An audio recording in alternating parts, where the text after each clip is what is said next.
It's daybreak on Arise News. Time for the press preview. A first look at what's on the front pages as they arrive. Let's begin with this day. It's leading with CBN directs commercial banks to accept payout old 500 and 1,000 naira notes. Of course, the 200 naira notes have been in circulation as ordered by the president weeks ago. There's more presidency. February 25th, presidential poll better than past elections in Nigeria. Do the people think so? Tinubu says, I have no preferred candidate for 10th National Assembly leadership. Really? And well, that's that from this day. Yeah, as you say, really. I think that's a political statement. Yeah, I mean, does he? Every politician. Let's see how it plays out. But let's see how it plays out. All right, that's this day. Let's look at Daily Sun. CBN directs banks to dispense 200, 500, 1,000 naira notes. It has just about two riders. Says they remain legal tender till when the Supreme Court said it will no longer be legal tender. That's December 31st. Labour gives the federal government 7-day ultimatum to address scarcity or risk nationwide strike. That's scarcity of cash. But also add scarcity of petrol. I have no preferred candidates for national leadership. Tinubu, Son and this day seem to have the same stories. Buhari never asked Malami Emefiele to disobey Supreme Court order on old naira notes. This is coming from the presidency, and the Senate resumes plenary on March the 21st. That happens to be my sister's birthday. All right, 7 political parties endorse Sanwo-Olu for second term. While I insist Tinubu didn't win presidential, poll. That is Obi speaking with nothing to hide. That is Yakubu speaking. Polls. JAMB shifts 2023 UTME mock exam because of this Saturday's election. Health hazard. FG disables solar panel batteries in Abuja school. That's interesting. Osun Guba. Appeal court reserves judgment in a delicate suit. That's found on page 29. This is from Sun newspaper. The Punch newspaper is leading with the CBN governor finally bowing to pressure. That's what the Punch says. Says old naira notes legal tender. The central banks directed banks to accept and disperse old 1,500 and 200 naira and redesigned banknotes. Disobeying court order undermines rule of law. That's according to the NBA president. Attorney General of the Federation, the CBN governor, don't need Buhari's directive to obey Supreme Court. That's a statement from the presidency. Tinubu has no preferred candidates for National Assembly leadership. That's according to his vice president, the vice president-elect, Kashim Shettima. Federal government probes theft in $1.1 billion oil well. Nigerians to pay 1,000 naira NIN fee for passports. All right. Let's look at the Guardian newspaper. It puts it differently. It says Buhari absolves self as CBN finally obeys Supreme Court order. It has about 4 riders. CBN has no reason not to obey Supreme Court or Naira redesign policy. CBN releases cash to banks as rationing intensifies. Obeys Supreme Court judgment. MBA urges FG and CBN. Middlebelt Forum Kogi urge action on Supreme Court ruling. Then just on the top mast there, 10th Assembly leadership, I have no preferred candidates, says Tinubu. CBN debunks report of Emefiele plotting against Tinubu. Bruno, Yobe risk acute food shortage. This is coming from a lot by World Bank, and just below that picture there of Ariwola, Rhodes Bible remains LP candidate, party's legal team clarifies.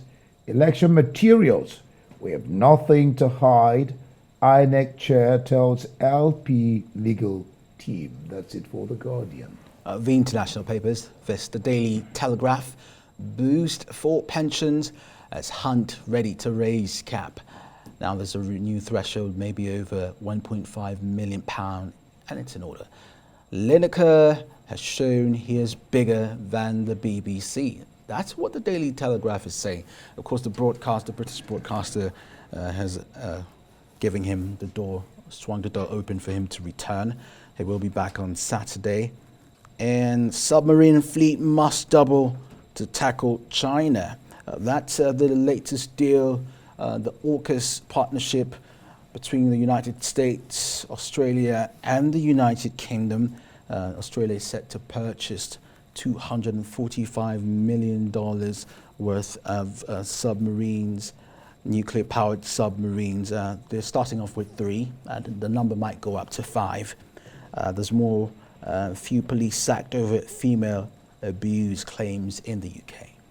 All right, let's look at the Independent newspaper. The way he put it here is quite interesting because Lineker is a former Three Lions player. He was a top striker for England.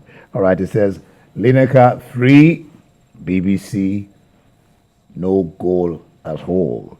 It says, match of the day presenters hat trick. Oh, this is interesting. He gets his job back. He makes no apology. He immediately tweets again about small boats, as BBC says, sorry, and promises social media review. Indeed, this is 3 goals to nothing for Lineker against the BBC. The question is, I mean, the BBC is the national broadcaster in the UK, and Lineker has ideas which go separate ways from what the BBC supposedly represents, because he was criticizing a government policy. So at what point do you draw the line? If you work at a national broadcaster like the BBC, should you keep your opinions in your pocket and not speak out, whether live on TV or online? Apparently, I think he knows his onions, so he knew he could do that because from the front page of Independent, he's giving them 3 goals to nothing on all scores. Wow. He's beaten BBC. Even though BBC still say we're going to do a media review, I think that's where it is. You probably tell the presenters what to say and where to draw the line. Because if he's come back on air, it means he wasn't wrong. I mean, that's what it is saying. I mean, he did express his opinion about the illegal immigration policy, and likened it to the Nazi thing. So anyway, let's take some more. Oh, what's this? Let's take some more. Okay. It says, oh, how could Hugh, whatever that was, grant in Oscar's most embarrassing interview? And then here, the Independent is beating their chest. Apprenticeship crackdown. Victory for Independent as ministers vow to look at scandal that cost taxpayers £100 million. The Eye. Pressure grows on BBC bosses over Lineker climbed down. The BBC Director General Tim Davie and Chairman Richard Sharp have come under mounting political scrutiny after Gary was reinstated as a match of the day host with no restrictions. He can come back and he can say whatever he wants to say. Now, Downing Street has refused to confirm it has confidence in the BBC's leadership after Davie apologised to the public for the difficult period. And the Tories have been attacking the BBC over its pathetic capitulation to Lineker as Labour warns of complete mess. Meanwhile, the Prime Minister, Rishi Sunak, is facing growing rebellion over small boats bill as former PM Theresa May warns the controversial law will shut the door on victims of modern slavery who are trafficked to the UK. All right, let's look at the Guardian. Guardian is still on the BBC story. And Lineker says BBC bosses face pressure after U-turn over Lineker. And then drought warning as UK faces dry spell until May. Then you look at that picture of Yo with that prize winning, the Oscar. The Oscar. It says Michelle Yeoh with the Oscar for Best Actress for her role in Everything, Everywhere, All at Once. The film won 6 other awards, including Best Picture. You know what's interesting about this thing? It says the film, the title film is Everything, Everywhere, All at Once.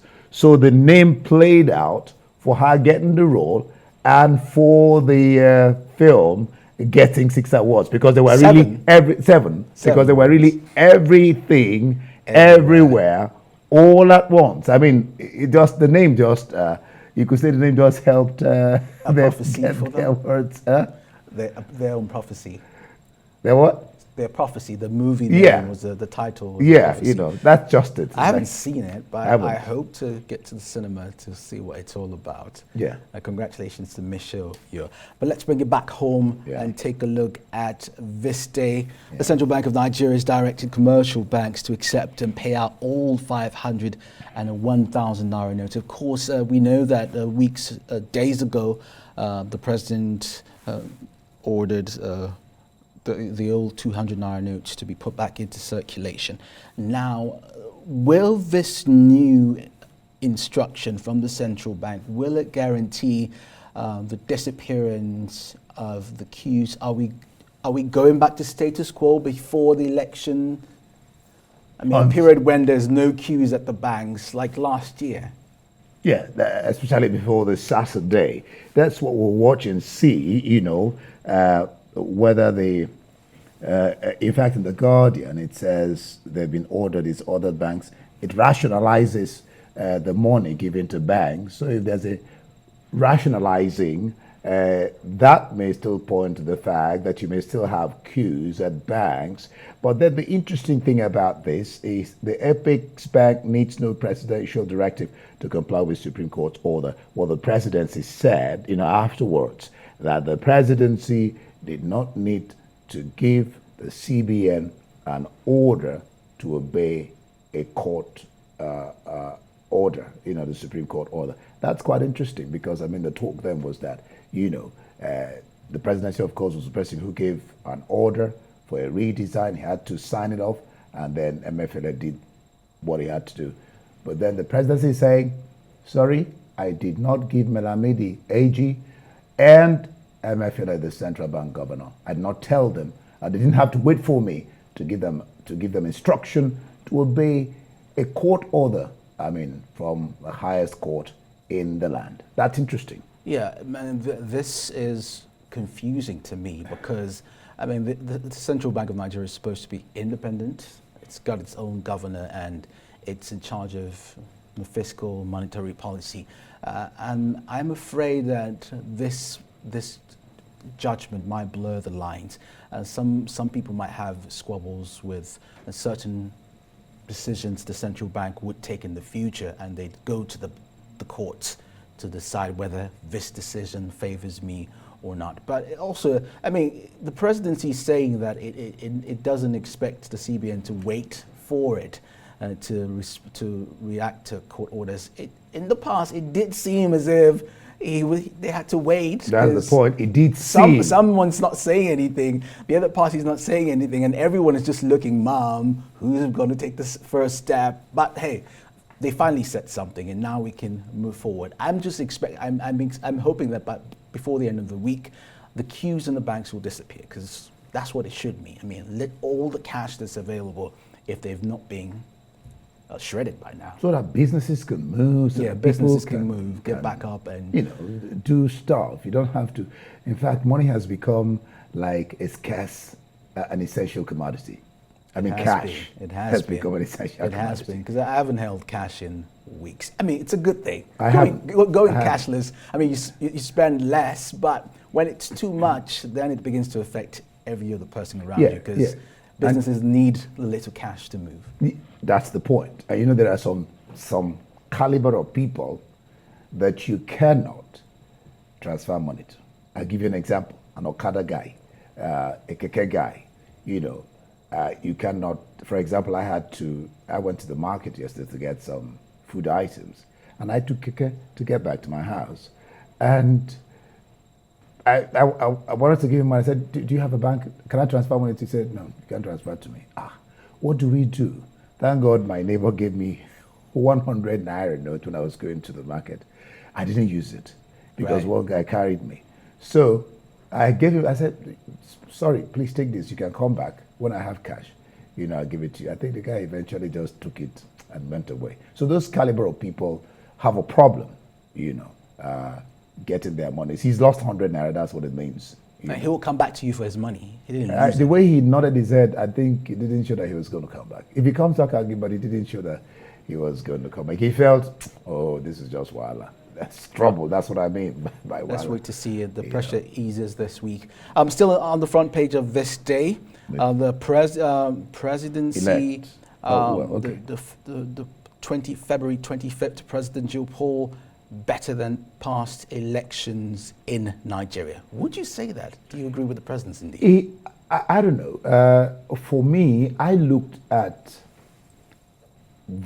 what these elections threw up. Yesterday, I was reading a paper or something, and I realized that even in Taraba State, the former governor, Darius Ishaku, he lost his senatorial election.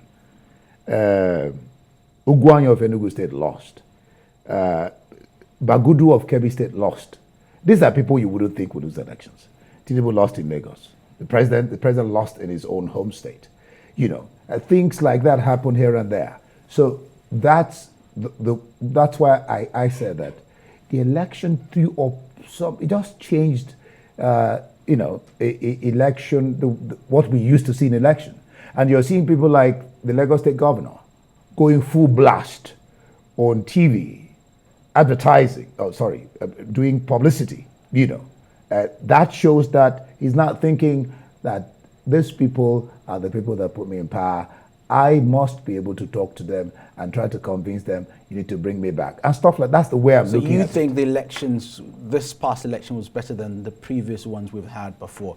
It was freer, it was free and fair? Based on this side on of the people who lost. Yeah, So that's your determining factor. There are other factors, Some people would say there was rigging in Lagos. Some would say there was rigging in River State. Some would say some other states manipulated the results. And then someone will probably tell you there was rigging. How come Obi won Lagos? Questions. And answers and all that stuff. It was not Uhuru all the way. Like the NEC chairman said, and some commentators have spoken out. There are hitches, but it's to get INEC to get their acts together. For next week? Next week? This Saturday, rather. I was going to want that. So the governorship elections will be taking place on the 18th of House March. of Assembly too. And House of Assembly elections. If you have a voter's card, a permanent voter's card, you can come out, you can vote. And only 2 people would be allowed to vote with their temporary cards. Only 2 out of the whole Nigerians. And that is because the court says this was not an open-ended case, as where these people just came to court and were given this judgment based on the 2 people and not everybody. And that's what the court said there, And then the question of people like us, the police, the army, people on special duties, being able to vote before time, pre-election, is that what you call it, pre-election voting?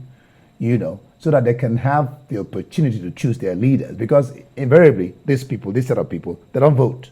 Disenfranchised for the sake of work. So, that has got to also be looked into, maybe some tinkering with the electoral law again. And then, of course, the diaspora voting too. All these things will probably be looked into in the electoral law going forward. Yeah, time will tell. That's the press preview. Let's hear from you. You can follow us on Twitter @AriseTV.